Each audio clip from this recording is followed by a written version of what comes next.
Whoa! Just like that. Good afternoon, ladies and gentlemen, and thank you for coming in on our special midday live event. I'm old and I go to bed early. That's right. That's right. Exactly. Well, that and you got a long drive back, and I want you to get there before 5 o'clock because that drive sucks. Yeah, because 15 minutes after it gets dark, I fall asleep. Yeah. Okay. Well, I'm old. No, see, look. It's not that old. Hey, so you've been wearing the Peter Gabriel shirt all day, naturally, because you weren't naked when you got here. But did you ever watch the specials? They did a special on where they like take the album and they dissect it, and they had like Sledgehammer and all that, where they interviewed Peter Gabriel about it. He's bald as hell now. Yeah, no. So this is a concert T-shirt. Yes, I know you go to concerts. At the show, yeah. But no, I didn't. How was his concert? He's always great. And of all of these old dudes who have to tour now because you have to like stream your song 1 billion times to make $8, he can still sing. Yeah, the show is great. Yeah, because you're not all great, but that one you have the joy of having a great arena right there to go watch shows. That one I think was at the Forum. Really? Yeah, which is a really good. That's a good place to see a show. Yeah, we did a California tour. My daughter wanted to do the LA thing. Yeah. So we went there for like 8 or 9 days, and I spent a whole bunch of money doing all the backlot tours, nighttime tours. Oh, yeah. We did a really fun one where we did After Dark tour.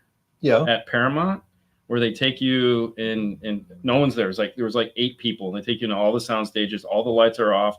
They take you into the cemetery. And you walk through the cemetery and they show you. So it's all classic Hollywood, all dead guy stuff. Oh, cool. It was the funnest thing ever. But they took us into the soundstage, and supposedly the soundstage is haunted. And they're like, well, if you call this girl's name, she might come out and play. And so they're like, no one would do it. My daughter's like, I was like, yeah, fine. So I called the girl's name, and everyone just gets quiet. And I stomped the floor with my foot, and everybody about wet their pants. Even the tour guide was like, "Oh my God, what are you trying to kill me?" It was the best moment ever. I live there, and I've never done that. Oh, it was so much fun. Do something like that. Yeah, it was a lot of fun. But anyways, guys, we have a special guest all the way from California, Andy Wehmeyer of Audio Frog. And honestly, I don't know what's more of a brand, Andy Wehmeyer or Audio Frog. I mean, we'll say Audio Frog, but I hope so. That was the goal. Working hard on that. Yeah. Wait. Okay. So when you name the company Audio Frog, and you know how I feel about frogs. So I was just telling Lisa last night that but it was too late. I was gonna get you a frog. I was gonna bring you a frog in a terrarium, but it was too late. It was Sunday to find a pet store. And if we had been in LA, I would have gone to the Chinese grocery and bought you a live frog, a big one like that. That would have been good. Like, hey, I got you a present right here. Open it. Then so we're downstairs, and I'm like, well, since I can't find a frog, maybe I could find a frog costume. So I was going to show up as a frog, but I couldn't find that either. So we don't have frogs. We just have me. No, sorry. No, it's okay, man. But I know how you love frogs. Oh my God. It's funny because do you eat frogs? Have you ever eaten frogs? No. So not on purpose. So like frog. The answer is yes. So traditional like Sichuan frog on a hot pot, you're not going to do? No. Yes. So the next time you come to LA, you got to call me because we're going to go have frog and hot pot. It's so great. Oh my God, dude! It's an unrealistic fear. Not even fried frog legs. I've had fried frog legs. Unknowingly had fried frog legs, and it was just like. And that was good. Was that the weirdest thing you've ever eaten unknowingly? Probably with the fear. I mean, I've had a lot of weird stuff because but that was the one that kept me up at night. I had to eat silkworm cocoons one day. I didn't know what it was either. But they tell me, we don't think that you eat this in the U.S. And I'm like, well, what is it? Challenge accepted. What is it? Oh, it's kind of good. It's crunchy. So he turns his phone to me and it says silkworm chrysalis, and I was like, "Were they good?" And for some reason, after I knew what it was, I couldn't eat them anymore. Yeah, but they were pretty good. Anyways, frog in a hot pot. Next time you come to LA, there you go. See. Yeah. All no. Well, trust me. If you guys don't follow Andy Wehmeyer on Facebook, you should for 2 reasons. One, it'll make you mad. No. You have I like it. It's when we're talking about mornings, I guarantee you there's always going to be an Andy morning or Andy story in the morning that I'll start reading, and then I just got to stop because it gets way too long. But if you want to know anything about audio, you're a plethora of information that is like when you start a topic, you just sit down, relax, get a bag of chips because you're going to go through it, and you're gonna by the time you're done with that, you're gonna put a pin in it that is fantastic. So you make sure when you start a topic, you end that topic, or if it's not ended that day, you're like, all right, we'll talk about this tomorrow. Yeah. So the information you get for audio is just by far some of the best stuff you're going to get out there. Well, thank you. Oh, it is. And the second thing that you talk about, which is even more fun, is we talk about food. Yeah. Yeah, because like your food experiences are fantastic. So you don't get a body like this by saying no. Yeah. But we have you here today. I was so excited when you reached out to me and were like, hey, can I come? And I was like, yeah, really? You're going to drive all the way over? Yes, please. And so we're doing this special show today because he's got to get back. I mean, and we wanted to make sure we had the opportunity to talk to you because a lot of the questions that we get on there, we will say, hey, just head over to Audio Frog. They have a whole Audio Frog U section. And if you want, this is where it's answered. And Andy does a fabulous job of answering these questions. So there's no point in me regurgitating anything you said because that's just secondhand. So to have you here and to be able to ask you some of these questions is fantastic. Uh-oh. So, no. But thank you for coming in is basically where it's at. So I think one of the biggest topics that are starting to, I remember I was trying to remember what the third thing was. I remember what the third thing was. One of the big buzzwords right now in car audio is all pass filters. Okay. And I've read enough of what you've written about all pass filters to know that I know this much about all pass filters, and you know everything. You know a lot more than I won't say everything because you never know everything. No, I don't know. I know a little bit about audio compared to other people that I know. Yes, but you know a I little was bit more fortunate to work in an engineering department where I didn't know anything compared to the people that also work there. Well, for some people that they don't know, where you worked before? Oh, I worked for Harman. So I started out as a retail installer in 1986. And I was the worst retail installer ever. And you can hear this story on any of the other podcasts or whatever. So we're not going to old-fashioned podcast. Yeah, we're not going to do all that because we don't have 4 hours. We don't have time. So I was at Harman for a long time, but I was a really lucky car audio installer because I went from being a really terrible, the worst car audio installer ever. I walked in on the guy that I used to work for who was talking to my old roommate who got me the job at this retail store where I used to be the worst customer in the world. I was the guy who went in there, looking around and it'd be like, oh yeah, we got this thing for you and it'd be great. And I'm like, well, I don't have that much money. And finally it's like, well, how much do you have? I got this Jet Sound Underdash EQ. Maybe you can buy this. Well, how much is that? $79. I don't have $79. You're the only person that I have ever heard say Jet Sound. Dude, that was my first set of speakers. I had a set of Jet Sound 8-inch. Yeah, so I go to work for this guy who like I couldn't even buy a Jet Sound EQ from this guy. So one Saturday morning I show up because they needed somebody and Jimbo calls me on the phone. He says, "Get your tools and get over here." So I threw a bent hammer and a pair of vice grips into a tackle box and I went over there and I walked through the door and what you needed back then. Steve, the guy who owned the store, looks at me, looks at Jim, looks at me, looks at Jim, goes, "This guy?" Right? Because here I am. I was the worst customer, right? I was the worst customer ever. So I go to work and I should have been fired 15 times. And I think I walked into the front of the store one day when the guy who owned the store was like ready to fire me again. And I hear Jim, my roommate, say, no, give him a chance. He learns quick. And Steve looks at Jim and says, "I don't know what quick means to you."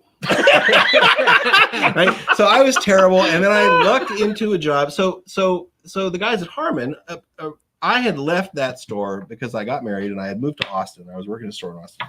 So the guys at Harman called Steve, my old boss, and offered him this job. And he's like, "I got 40 employees in 2 stores. I can't leave everybody high and dry, but I know who could do this job for you." So I got the job because my old boss, who wanted to fire me a bunch of times before I actually learned how to do this, recommended me. So I'm the luckiest car audio installer ever because when it came time for me to learn more about teal and small parameters than I knew when I was working in the retail store, guess who I got to go ask? Teal Richard Small. Small, right? Yeah, So I yeah. had access to those kinds of people. So that's who I got to learn from. So my job is to pass along as much of that as I possibly can. And you do. And I You try. do, I yes. try really hard. Yes, Yeah. you do a I good try job to- of it. Okay, so there, I on a DSP or on an amplifier where it says HP, AP, and LP, I think all pass has become one of those words where some people understand there's the all pass filter, and then there's the acronym for all pass, meaning all frequencies are passing. And the all pass we're talking about goes, you have high pass. Yeah, low on pass, our low pass. amplifiers, that AP that you're talking Yes. about, we call that off. Yes. We call that off. That's Correct. no filter. That means everything goes through. So an actual all-pass filter Yes. is a filter where everything passes, right? It's not a high-pass filter or a low-pass filter because it doesn't affect the frequency response of the signal that goes through it. It only affects the phase response. And it affects the phase response in exactly the same way as a high-pass or a low-pass filter would. Okay.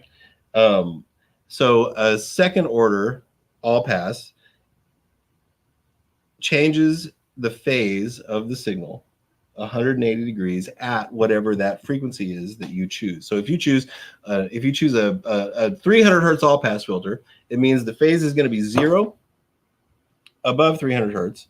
At 300 hertz, it's going to be 180 degrees, and below 300 hertz, it's going to go to 360 degrees. So 360 and 0 are the same. Yes. So an all-pass filter is really a way to change the phase. A second order all-pass is a way to change the phase gradually over a range of frequencies, and you adjust the range of those frequencies. It's kind of like a parametric filter with the Q, Right. because the Q determines the rate, partly determines the rate of that change. So we in audio, there are second order all pass filters and there are first order all pass filters. And first order all pass filters go from 0 to 180 and they're 90 degrees at the filter frequency. Okay. So this is useful for all kinds of things. Like? It's kind of like, well, so you can do with an all pass filter kind of what you can sort of do with delay, but delay is a very precise adjustment that we use to compensate for different arrival times, right? One speaker is farther away than the other one. So we delay the signal to the nearer speaker so that the sound leaves that speaker a little later so that it arrives at our ears at the same time. This is what time alignment is for. Right.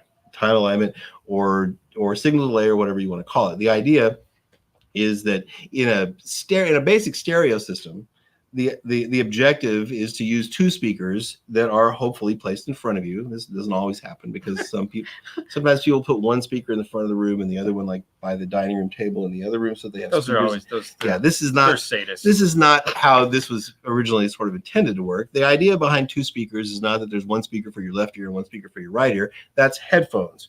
And if you've ever listened to headphones, you know that there's no image, right? You hear the singer in the middle of your head, and there's some stuff on the right and some stuff on the left, but there's no stage. There's no. Yeah. It's not external. It's not like you're watching a performance that's happening 10 or 20 feet in front of you. So the idea of stereo, of two speakers, is that you can create an image in between those two speakers of a band or whatever else by distributing the sound among the two channels in a way that allows you to present a singer in the middle and a guitarist on the left and a bass player on the right and the drums behind and all that kind of stuff. It doesn't have so much to do with the fact that we have two ears as it does that we need to be able to fake ourselves into hearing stuff come from points in between the speakers. Okay. Right. So in order for that to happen, the two speakers need to have the same frequency response or really close. And the sound from each of those speakers needs to arrive at our ears at the same time or in phase. At the same time and in phase are not exactly the same thing. No. But if they arrive at the same time and they're the same speakers, then there's a good chance that the sound will arrive in phase. Right? Yes. Okay. So what if we don't sit in between the two speakers? Right? At home, it's really easy. Well, Comfy spot on the couch. It's if you're single or if you have a significant other who's not who will allow you to put speakers in the right place and a chair in the right place, then you can experience stereo pretty easily, right? Yeah. And imaging is, in car audio, we tend to sometimes think about imaging as this weird esoteric thing, and it's trickery and it's magic, and you got to set everything just perfect, and the delays need to be set within a millimeter, and if more resolution, because we need to be able to adjust the arrival time by 1 millimeter to get it perfect. This is all nonsense. But at home, it's really easy. You just put your chair in between the two speakers, and you set them up kind of in an equilateral triangle, and guess what? You hear imaging. Yes. And if you've never heard imaging, because you don't have a home system, you don't have to spend $22,000 to hear imaging. You can literally go to Goodwill. Oh, buy an inexpensive set of speakers. You can go to Goodwill. You can go on Amazon. You can go to Walmart. And if you have a laptop, or you have an iPod or a phone or whatever else that you can plug a 3.5 millimeter jack into, just go get a pair of desktop speakers for a computer. And if you go to Goodwill, they'll have them for like 50 cents because nobody wants these things anymore, right? So you can hear imaging for 50 cents. You go to Goodwill, you go to Salvation Army, and you look for that pair of desktop speakers. They're going to be about this big. Yeah. You put one on this side of your computer, one on this side of your computer, and you sit in the middle. Right? For 50 cents, you can hear imaging. Right? Yeah. It's not esoteric. This is how stereo was designed. So if you're at home and you can sit in between the two speakers, this works perfectly, and it'll work for 50 cents. Right? But in a car, we don't sit in the middle. And it's not for 50 cents. And it's not for 50 cents. No, it's definitely not for 50 cents. So the fact that we don't sit in the middle, and we really can't unless we're going to sit on top of the console, gear shifter? or sit on top of the gear shifter. I've seen movies like that. Anyway, so if you could sit in the middle, then you could do this cheaply in a car. But since we don't sit in the middle, and our passenger also doesn't sit in the middle, we have to make some adjustments. Yeah. We have to make some adjustments for this. So delay is the way we do that. Right? If you sit much closer to the left speaker than you do the right speaker, then you can delay the sound to the left speaker so that it arrives at the same time as the right speaker, and you'll hear an image in the center. But in the center, at home, when you sit in between the two speakers, that center happens directly in front of you because you're in the middle. Correct. Right? But when you're in a car, the center, when you set your delays correctly, it appears in between. This is just a little piece of vector math, which we're not going to do here. No. But the actual center is halfway between the two speakers. Halfway between the two speakers. So when you sit in the driver's seat and you get the delays right, the image doesn't appear directly in front of you. It appears in the center, in halfway between the two speakers. Right. Mm-hmm. But in a car, when we use delays, it only works for one seat because the passenger gets what? The passenger's going to get whatever's coming out of the right-hand speaker, and they're going to like it. They're probably not going to like it. Well, they don't know any difference. Usually the see, I don't believe that. I know, and we're going to get to that. I don't believe that. We're going there. So when we use delay, we can fix the sound for one seat because we're compensating for distance. And if we sit in the opposite seat, the opposite speaker is farther away, but we've delayed it, right? Right. We've delayed it. So this doesn't work in the opposite seat at all. So all pass filters are a way to change phase gradually over a wide band of frequencies. So we can use them for lots of stuff. In pro audio, sometimes what you want is to optimize a crossover. Like let's say, you got those giant line arrays that hang in a big J, above the stage. And all of those things also need crossovers, but there might be, if you're going to see Elton John at Dodger Stadium, there might be 50,000 people.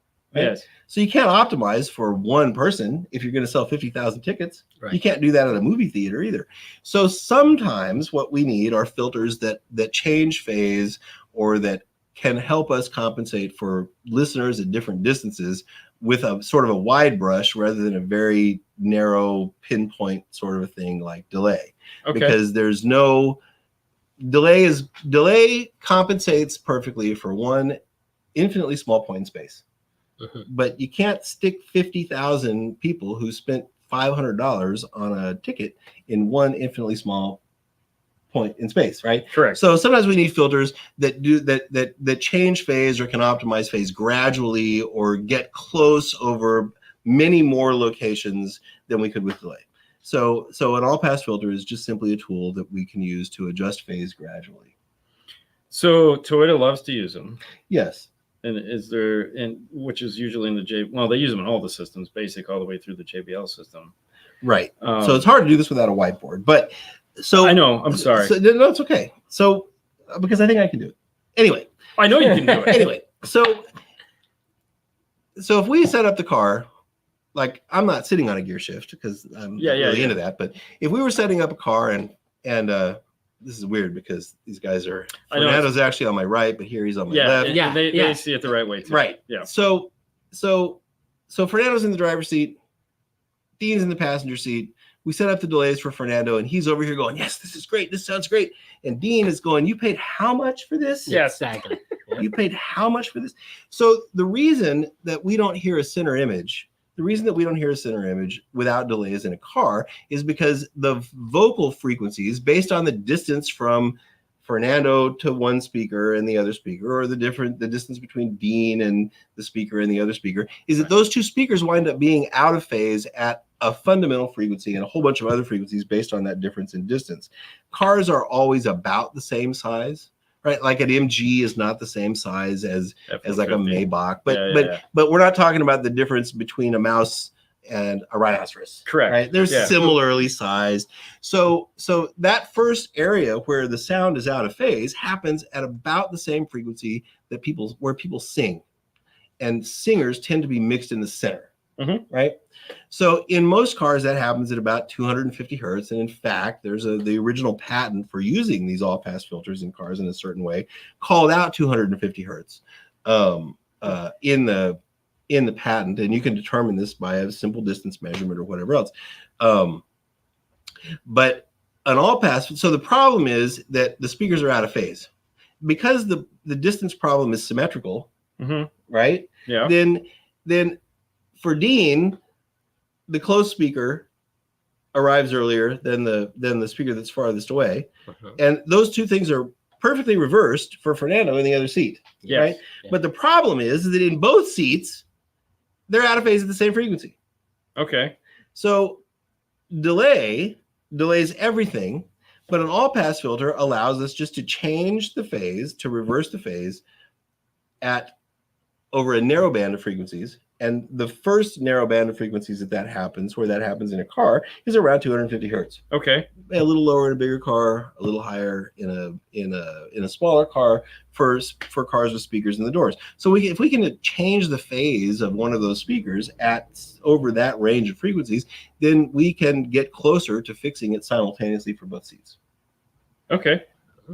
Because the problem is distance, it isn't perfect in one of the seats, but it works better, right? So what you'll hear in a car that has an all-pass filter or a series of all-pass filters, Bose is notorious for using many all-pass filters, is that in the driver's seat, usually, you'll hear an actual center image, and it'll sound kind of similar to a car that uses delays.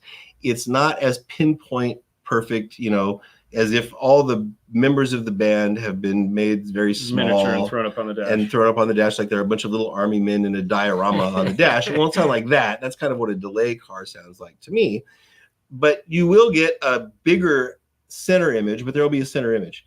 In the passenger seat, the center image will be a little more diffused, but you'll still be able to hear the music spread out across the dash. Right. So two-seat cars don't always sound like one-seat cars, but if you're a car maker, then you gotta spec the system so that it can be at least enjoyed in all the seats. Right. So the car makers are less interested in what we might call a high-end two-channel. The dentist who's got a $1 million system in his basement. They'd love to be able to. They'd love to. Well, yeah, because dentists. I mean, I used to have a friend who was a dentist who had this, so this always comes to mind, right? But it's some dude who's managed to spend all that money, and he's got his two tube amps, set up in the two speakers, and he sits in the middle and all that. So because in a car you can only do that system for one listener, this is not really an appropriate system for most cars because people who buy cars also drive other people around. Right. And if you're a car maker, then you have to kind of be sensitive to the fact that there might be somebody in the passenger seat. There might be somebody in the back seats. And now all the rage, what the automotive suppliers are talking about is everybody in the car being able to enjoy their own activity, right? So if you're in the driver's seat, you want to be that dentist, but somebody in the passenger seat might want to watch TikTok videos. But if they're watching TikTok videos, anybody been to a restaurant recently where somebody's got their speakerphone on and they're watching TikTok videos as loud as if they never happens. Never happens. I don't know where you're from. It makes me insane. Anyway, No. so imagine you're trying to listen to music. You're trying to have a high-end music listening experience in the driver's seat, and the person in the passenger seat wants to watch TikTok videos. And how are you gonna make that work? Right. So this is what they get a set of headphones. Yes. Wouldn't it be nice if people still used earbuds? Anyway, so what they believe now is that they're going to be like 4 people in the car and everybody has to be engaged in some different audio experience. Most of the time, so we have a saying in the car audio aftermarket, which I never use because I don't agree with this, and that's F the passenger, right? And to me this is like the Aesop's fable about the sour grapes, right? It's like if you can't manage to make the passenger seat sound good, then what do you say? F the passenger, F the passenger. And what I'm saying is, look, we can at least take care of the passenger. We can have, if everybody in the car wants to listen to the new Rolling Stones album, then everybody in the car can get a great experience listening to the new Rolling Stones album. For the most part, cars in the U.S. are enjoyed by one person at a time because we all drive our own car. Right? Yep. If you got kids, sometimes you go to the same place, they want to drive their own car. Right? Yeah. Because they don't want to listen to Rolling Stones. They want to listen to God knows what. Yeah. Anyway, so we can do this job. I don't know that I see a whole lot of application for 4 people in the car at the same time, all doing something audio-wise at the same time. But so this is sort of one of those technical hurdles, and it's a thing that the car company is going to ask for, and somebody's going to do it, and it's going to be a really difficult thing for us to undo. But that's where it's going. So I don't know that all 4 seats need to be able to do something different, but an all-pass filter or phase EQ, which is really what it is, can at least help us to make the passenger seat sound better, so that after you sell somebody, or after if you're a car audio retailer and you sell a customer his, this $20,000 system that sounds great in the driver's seat, and he's been itching to pick it up, and he comes to get it from you at 4:15 on a Friday when it's finally finished, even though it was supposed to be finished 3 Fridays before, and he's like waiting for you to bring the keys up, and you hear him on his phone. He's calling his buddy. He's like, "Yeah, I'm picking it up now. I'm picking it up now. I'm coming over, man. I'm coming over. You got to hear this thing." So he gets in his car. You deliver the car. You set the clock for him and whatever, and he takes off, and you can hear him 5 blocks away because he's got the system on as loud as it'll go. He gets to his friend's house. His friend runs out, jumps in the passenger seat. The guy cranks up the system, and his buddy looks over and goes, "You paid how much for this?" And then the dude's like, "Wait, what do you mean?" He's like, "No, man, this sounds awful. This is terrible." And the customer says, "What do you mean?" He says, "Come over here and listen to it over here." Yeah. So sometimes the guy who buys the system doesn't even realize that it's going to suck in the passenger seat. Sometimes he knows, right? Yeah, I was gonna say. So I just think that if it's possible for us to make the passenger seat and even the back seat sound great too, if it doesn't compromise what the person in the driver's seat is going to hear, then we ought to do it. And all pass filters are one of the tools that help us do that. Now, in this conversation, I feel this is segueing perfectly into my next question for you. I know, right? And you knew this because I know, which is upmixing and center channel retention. Yeah, so that's step 2. So that is step 2. And sometimes we use these things in conjunction. Sometimes we use them together. Correct. Because if you're going to do 2-seat, you throw delays away. This is just we just don't do it. You can't, right? Because there's no reason to delay something. It doesn't work. Yeah, it's not a 2-seat thing. Because it fixes distance by compensating for distance directly, and we have a symmetrical but opposite distance problem. So when we use the term upmixing, what does that? There again, an Andy explanation. What does that mean? Why is that a thing, and how come it's not easy to do? In a general sense, upmixing is simply taking 2 channel stereo, and turning it into more channels. That's upmixing. Okay. Upmixing. Yeah. That one channel or two channels to more channels. I feel like there's a lot of math behind it, though. Yeah, there is, and it's math that I can't do. Well, but it's not as easy as just taking left and putting right and combining the two together and flipping something at 180 No. and just. If it was that easy. So I see this happening on Facebook all the time. People who are going to like DIY their own upmixer. Yes. They're going to do it Mhm. they're going to do it. And I tried this years ago when I was a retail installer. There was a thing called Dynaquad. This is 30 something years ago. And there have been all kinds of upmixed and surround algorithms and whatever. But years ago, before we had DSPs, all we really had in order to extract signals or change signals was polarity. So we could EQ, we had EQs and whatnot, but we didn't have delay. We didn't have a digital delay because audio was analog. So ambience channels. So we'd have left and right in the front, and then to make an ambience channel, we had to make a mess behind us. We had to make a mess behind us so that we didn't hear the actual stereo come from the front, but we heard some ambient information. Because when we hear sound in an environment. Mm-hmm.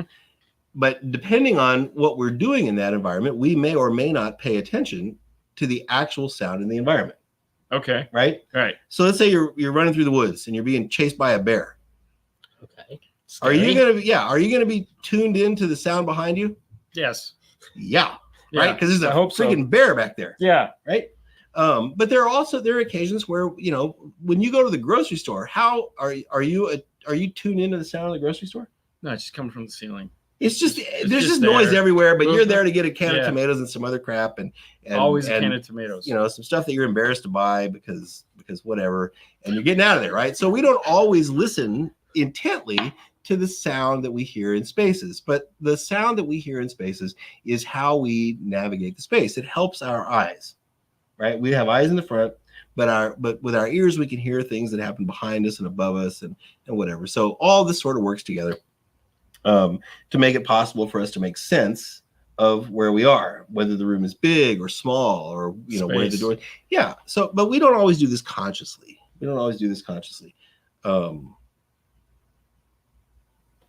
kind of lost my train of thought. So we're talking about upmixing. Yes, we're talking about yeah. obviously. We're talking about space. So yeah, I don't know why I'm telling that story. Anyway. Well, because I'm assuming we were getting to the point where you were going to talk about in a car how if it was easy, because that's what we're talking about. If we just add left minus right and all that. Right. Sorry. So what we're trying to do with early upmixing, like Dynaquad or whatever, is we're trying to put some ambient sounds in the back, right? So it sounds like we're in a room. Right.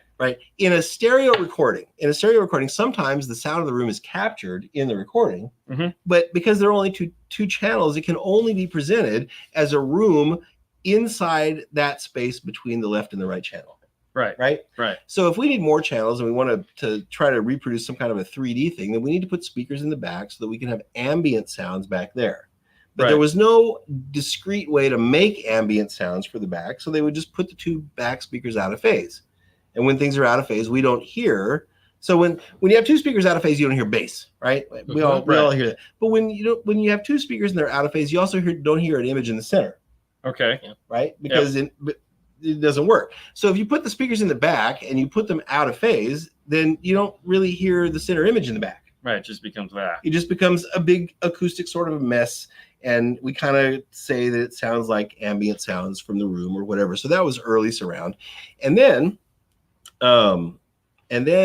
upmixing became, then there was surround sound for movies. And you had to go to the movies to watch a movie and to hear it in surround. And on the film, there would be 7 additional audio tracks, and that would be center and left and right and sides and rears and whatever. But you couldn't experience that at home. We didn't have, unless you were super rich and you could afford a projectionist in your own theater and whatever. And I guess there have always been people rich enough to go to Mars. But the people who do movies wanted people to be able to enjoy something like that at home. At home, we had VHS and Betamax tapes, And on those tapes, there's only 2 audio tracks, right? So what they wanted to be able to do, was to place discrete sounds behind you, right? So if the movie is you're being chased by a bear through the woods, that the bear actually shows up in the back. Right. So the way that happened was that the bear sound would be encoded or mixed onto those 2 audio tracks, the left and right track, out of phase. And then the upmixer would pull the bear out because it could tell that the bear was the same in the left and the right channels in the back, but out of phase. It would pull that out and send that to rear speakers. So that was the beginning of actual upmixing. So this was really designed for film. And it went from that to now, in order for one person to sit on one side of the couch and the other person to sit on the other side of the couch, kind of like we do in cars.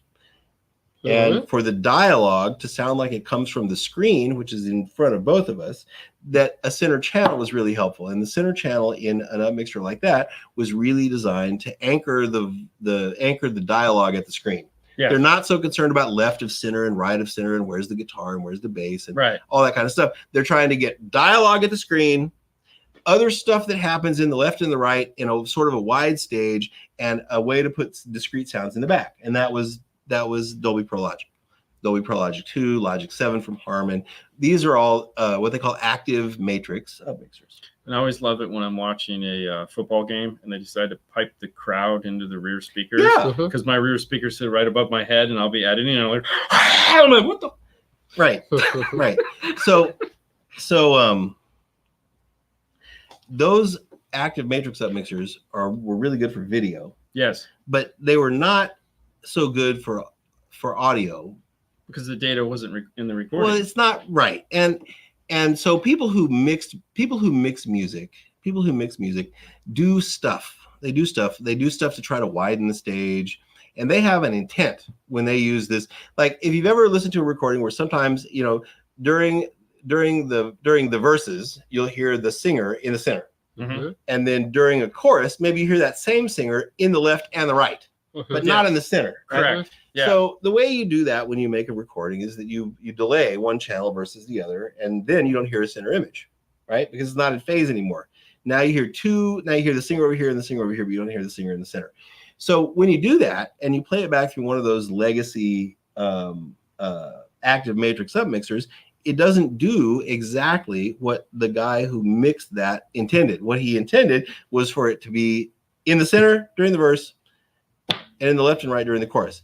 But the upmixer will steer some of that to the rear speakers. And when the guy who mixed that piece of music hears that, he goes, "No, that's not what I did. This thing sucks." Mm-hmm. Right? This is not what the artist intended. What the artist intended was for there to be no difference between the loudest sound and the quietest sound, so you can't even hear the drums anymore. Don't get me started on that. No. Anyway, I'm not. But you maybe did go down that rabbit hole too, because when you started talking about the loudness wars and all that, a couple of years ago, I had to go read all of that. Oh, and I know we won't posted something about that. But I know. I was like, this is another topic. Yeah, we won't go into that. Anyway. So the people who made music didn't like what these legacy upmixers did to music because it would decode in a way that they didn't intend. Right. So now there are a bunch of new upmixers for music, and they're much better for music. And now we have Atmos for music, which is discrete, and this is an even more complicated thing. But it's cool. And if you have Atmos at home, I mean, I wasn't sure I was game for this. When I bought my home stereo, I was going to be a 2-channel guy. That lasted like 3 weeks. And then I was like, I got to have sides and rears. And I was using Dolby Pro Logic 2, and that wasn't good enough. So I called some buddies and I bought a high-end Marantz processor, and that was cool, but I didn't like any of those upmixers. And finally I put a PC in my home theater so I could use our upmixer for music. Okay. For music. So upmixing for music and upmixing for cars is, so if you get an Atmos mix, then what you get is somebody's intended distribution of all these sounds, in the front and the sides and the rear and whatever else, because that's what Atmos does. Right. But upmixing is a way for us to try to glean from a 2-channel recording what a more 3-dimensional experience of listening to that event might be. Okay. Right? So what in upmixing for music, what we're trying to do is use clues that are in the 2-channel recording to help us make this more believable. So it's kind of creation. Right. It's kind of creation. There's no right way and wrong way to do it, except that there's one standard that I know of for upmixing, and this is a broadcast standard. So when you watch the game and you watch it in 5.1 or Atmos or whatever, however it's being broadcast, have you ever like watched TV and it was broadcast in multi-channel, but you didn't have multi-channel? And you only had a 2-channel system to listen to it on, and you kept having to turn the volume up and down and up and down and up and down because you couldn't hear the dialogue. And then there would be like the dinosaur would come in, and the footsteps, all the bass, the low frequency stuff was so loud you have to turn it down, but you have to turn it back up to hear the dialogue and down, right? That happens when the broadcast upmixer doesn't down mix back to stereo. So there's an ITU standard, and I can't remember the number. There's an ITU standard that says for broadcasting, an upmixer should down mix back to stereo perfectly, so that when they stream it in multi-channel and your audio system isn't multi-channel, that you can at least listen to it in stereo and have it work. Right. That's the only actual standard for upmixing I know of, and this is only for broadcast. Right. Right. So I kind of think that what an upmixer should do, and my guess is that some of the music creators also sort of feel this way, is that the upmixer shouldn't change the actual recording, right? But that it should spread the music out over some number of channels to achieve some other end. And I kind of think that end is better believability. Yeah, I would hope so. Right. I mean, so that's kind of how it works for me. If I'm listening to some live recording, and it sounds like the Rose Bowl is in between the speakers in the front, and I'm there with 60,000 other people, and a third of those people are sitting behind me because I couldn't afford the super duper seats in the front. The experience in 2-channel of listening to the music is fine, but you don't really get the experience of the space in which you're listening, and that's kind of, for me, what upmixing is about.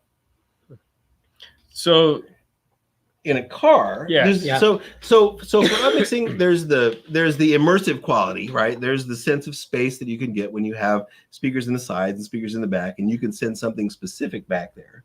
But the other benefit, which is just like what we were talking about earlier, is, and it was part of multi-channel or surround for movies, is that if you've got a cinema with 400 seats in it, there can't be one great seat. Right. There need to be more seats. Right. So the center channel, the center speaker, is really designed to make it possible for everybody in the theater to experience something that's similar. Okay. So that's what the center does. So upmixing in cars gets us a couple of things. One is that the center speaker makes it possible for somebody in the passenger seat and the driver's seat to experience something similar, and even in the back seats. But the side speakers and the rear speakers give us an opportunity to make a sense of space that's more believable, so that we'll never be out of the car.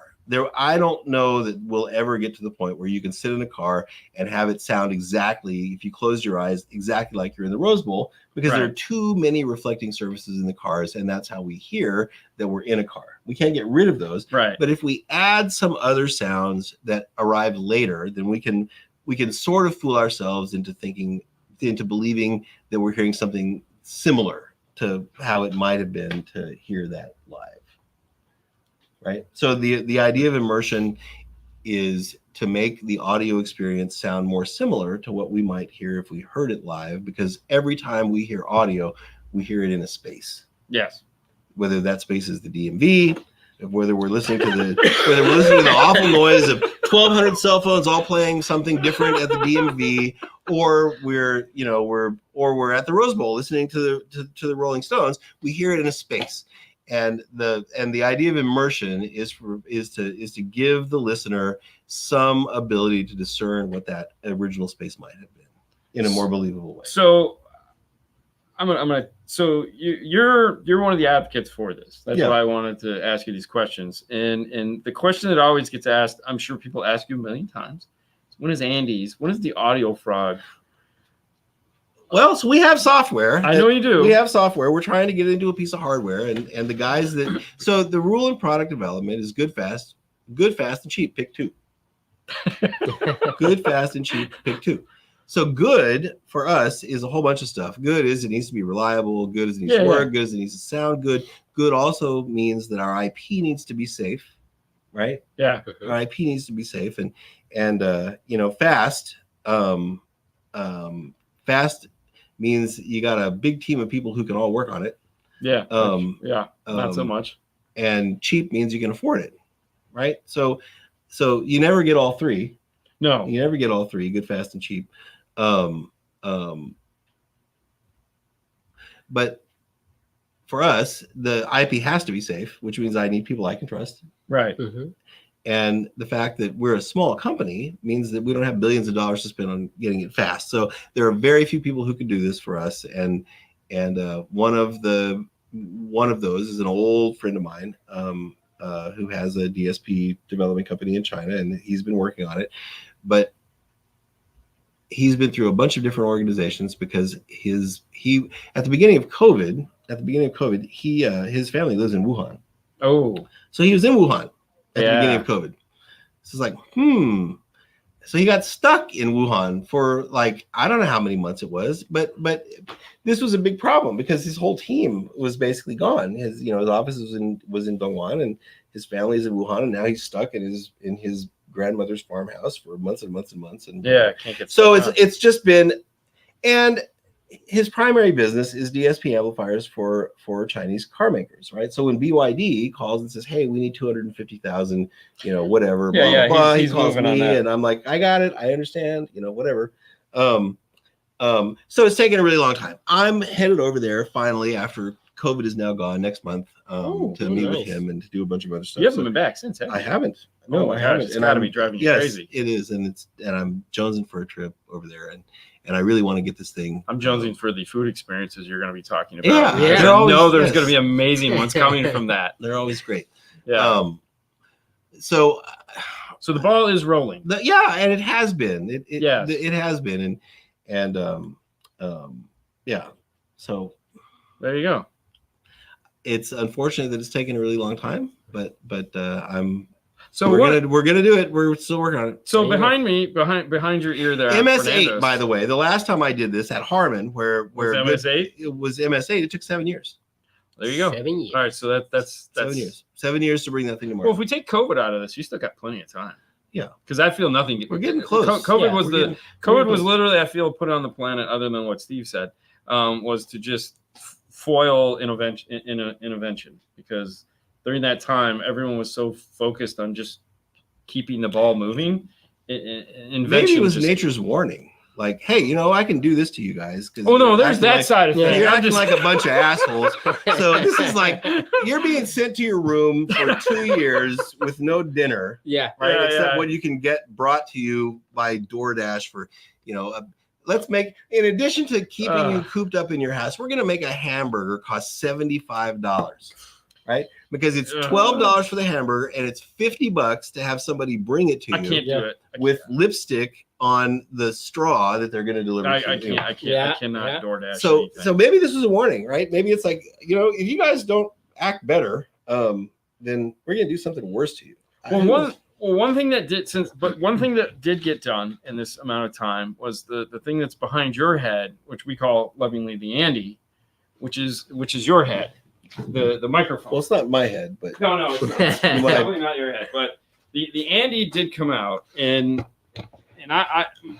my quick story behind this is that we have this under keep the dust out of the ears. You called us one day, and you were like, "Tell me about these microphones that you're using to record your videos." Yeah. And you asked me a bunch of pointed questions, and I did the best I could to give you the answers that you didn't have. And then all of a sudden, this shows up. Yeah. And because you're an car audio guy, everyone assumes this is car audio, right? That's just their. Yeah. But then if we take it off the mount, actually, let's just screw it. If we take it off the mount here,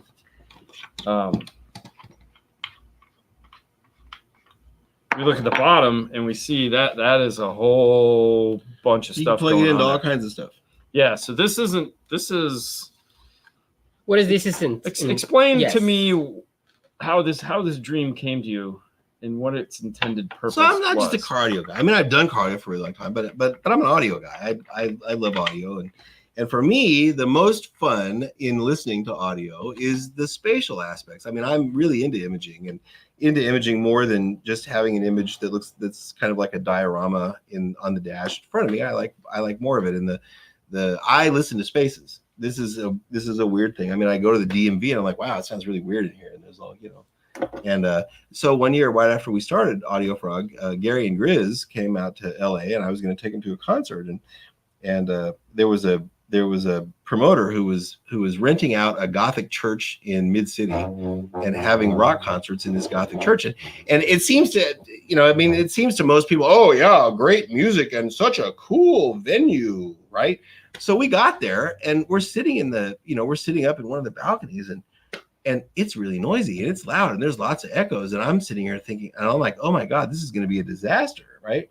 So it's Ray LaMontagne, who's a sort of a adult contemporary. I mean, years past, he would be a folk singer. So he starts singing, and there's so many reflections in this place that he can't even sing. Right. He can't even hear himself. And I'm sitting here going, how did I not think about this? Anyway, so listening to spaces is my deal. And I've always been sort of a binaural recording fan, and I've always wanted to make a binaural head, because with a binaural head, you can literally stick this thing in some space, a concert or your kid's recital, your kid's first piano recital or whatever else. You can, if you record with this head and you listen to what you record back on headphones, you'll hear the space. Yes. You'll hear the space, and it's really cool. And binaural headphones, binaural recordings are made by all kinds of people. Scientists make field recordings all the time. And this is like, the woman who went and lived with all of those gorillas and Jane. Yes. So I don't know whether she used a binaural head, but this is one of the applications for binaural recordings, is capturing animals or sounds or whatever else in the space in which they actually happen. And I've always wanted to have one or make one or whatever. And I bought a pair of really fast 3D printers, and I printed something, and I was like, oh my God, these things are so fast, I might actually be able to print a head. So one Friday I sat down and I bought the 3D model of the head from a company that digitizes anatomy. And then I had to clean it up and add a neck and all kinds of other stuff. And so this just became a project. Right. And for us, I mean, so this DSP, the objective here is to be able to do immersive audio in cars. I'd like to also be able to do immersive audio in other ways. But this binaural head is kind of part of immersive audio in a very simple way. You don't have to have a bunch of signal processing to do it. You can just put the head in any environment. You guys have done it, and you make a recording. When you listen to it back on headphones, then you can hear the whole space. And if you want to, if you can go on audiofrog.com and click binaural at the top, and we've got some recordings up there. This website is finally up. And so I think that it's not really a car audio product. It's an audio product, and we're going to do a bunch of other out of category audio products coming up. I don't know exactly what all those are going to be, but stay tuned. But if microphones, let me know. But if you're, and we're going to do an array. I've started working on an array because an array is the best way to measure. Yeah, there you go. You can go there, and if you scroll down, there are some recordings that you can listen to. Yeah, those are all recordings. Anyway. So you can check that out. We have a video also of me jumping around in a hotel room, walking around it, which is real fun and kind of creepy when I edited, because like we were talking about, I was hearing voices that weren't in the room because it was just me, and it was like 3:00 in the morning. So it's a cool piece. And yeah, one of those recordings on the website is my son Jacob walking down the street in Pasadena, and at one point he walks past a bus stop, and a bus stops, and you can, you hear the bus stop on the right. And if you listen really carefully towards the end, you'll hear somebody in a pair of high-heeled shoes run past the head, behind the head, to catch the bus. It's so and weird. you can It's so- and if you listen carefully, you'll hear it, and you'll listen to it 50 more times because it's so cool. So there are all kinds of uses if you're a car audio store, and everybody has customers who come in like a 22 Chevy pickup with Bose, and we all have like 3 different systems that we sell, but we don't have 3 trucks there to demo them, right? Yep. But we've built all 3 of those systems 50 times. So if you after you built one of these systems, you could put the head in and make a recording. And then when you build like the step up system, you can put the head in and make a recording. And finally, when you have an opportunity to build the super duper high end, whatever system with the DSP and all that, you put the head in, you make a recording. The next time you have a customer who comes in and says, I got a 22 Chevy with Bose, what do you do? Right? So you go into your whole spiel and you say, we got this system that we do, and it includes front speakers and an amp and blah, blah, blah. And then for $3,500, then you get front speakers, an amp, and a sub, and an amp. And then for $5,500, you get front speakers, rear speakers, a sub, an amp, a center speaker, and a DSP, right? And the guy says, wow, cool. Can I hear him? And you're like, you got to do the Nancy Pelosi thing. Yeah, you got to buy it so you can hear it. Right? You got to buy it so you can hear it, as if it's Obamacare. So with the head, if you had recorded these things, then you could say, look, yeah, you can hear this. So here's what you're going to hear. So over the head recording, what you can't demo is the difference between 500 and 15,000 watts, because that's just that it doesn't work that way. Yeah, right? record at low volumes. You're not going to get the impact part, the tactile part of bass, but the difference between front speakers and rear speakers, you can hear whether the sub is in the front, whether the sound of the sub is in the front or not. You can hear a center image or no center image. All this you can hear over a head recording. So I think, or if you do some high-end system and you do a build log with 276 pictures and 240 of those are of zip ties, then I got to give you grief. I know. And you know why I give you grief about the 12 volt clean wire club? Mm-hmm. It's not because I don't think it's cool. This is the shadiest, shallowest, worst thing, right? It's not because I don't think it's cool. It's because I can't do it. This is sour grape. All this is sour grape. Screw the passenger. I cannot. Yes, right. This is my screw the passenger. Anyway, but so if you do a 275 picture build log, right, then you can make a recording of the car and add that recording to your post so that somebody who's interested in car audio can actually get an audio demo instead of just looking at pictures of perfectly wrapped vinyl. Not that I don't love that, because I do, right? But these are audio systems. Yes. So this is a way to add an audio demo to that kind of stuff. So in terms of car audio, I think that's what the head is for. Can you tune a car with a head? Absolutely, you can tune a car with a head. Is it easier? No, it's not. It's far more complicated, because the head hears the way we do, right? So we have 2 ears, and we can tell when something's behind us. Right, we can tell when something is to the left or when something is to the right. Yeah. And if you read the owner's manual for this head, you'll see that at every different angle of azimuth, which is from left to right, or elevation, which is from top to bottom, the curve is different. And this is how we hear. Right. So with a head, if you're gonna tune a car with a head, then you either need to have an average of all of those different frequency responses, right, which will not be exactly the frequency response for any location, or you need separate calibration files for the left front speaker in the dash and the left front door speaker and the center speaker and the right front speaker, right? All of these will need a different calibration file. So I'm going to write a big document that explains how to do this, so that those of you who want to try to tune a car with a head can. But we're also going to make another mic, which is going to be a mic array. And you can piece together an array. The JL Max is a great tool. It comes with an array, right? But not everybody's a JL dealer. So we're also going to make an array, because an array is really, especially for people who are learning to tune, the array is really helpful, because it helps to get rid of things that we see in the graph that we really shouldn't mess with. Yes. So we're going to keep adding. We're going to keep adding with some microphone products and whatever else, and then there'll be other new stuff that comes once we're. Innovation is great, and I know Mary Lou put it up there. We wanted to talk about the wattage to tweeter thing, but I don't think we have the time to. Have we already done it? Have done what? We're at an hour. We are, and We're we at have it to now. split. This is what happens when you have me on. I know, but It's like listen, ask for a quarter, get $1, whether you want $1 or not. hey, listen, we hit 3 big topics. We did? We did. We hit 3 big topics that all segued into one another. We got to talk about the head, and we'll just have to save the wattage for the tweeters for another day. It's like I got to come back to Orlando. Or we'll just come out to LA. Yeah, think that sounds anytime. way better. Yeah, because you can get your fry on a hot pot. There you go. Okay, Yeah, maybe see? we'll come out to LA. Yes, you can. Yeah, I'll take you for Chinese fry on a hot pot. Oh gosh. It's great. Oh, all right. Fernando will Totally tell me yummy. all about it. All right, guys. Hey, But listen. Fernando didn't get to talk. Oh, He was having a blast. Yes. That's what he does. That's his kind of. Thanks, everybody. Thank you guys so much for coming in the middle of this 2:00 show. I know this is different. Stay tuned tonight. Don't worry. We will be doing our normal 6:30 show. Mhm. So make sure to tune into that. This was a special presentation brought to you by the fine folks at Audio Frog that brought us Andy Wehmeyer out here to In the Shop. That's it, guys. Thank you so much for tuning in. Andy, thank you so much for spending your time with us and My making pleasure, the trip guys. out Yeah, here. thank you. Thank you. And Andy. thank you guys so much for tuning in. That's it. That's all I got to you. Fade to black.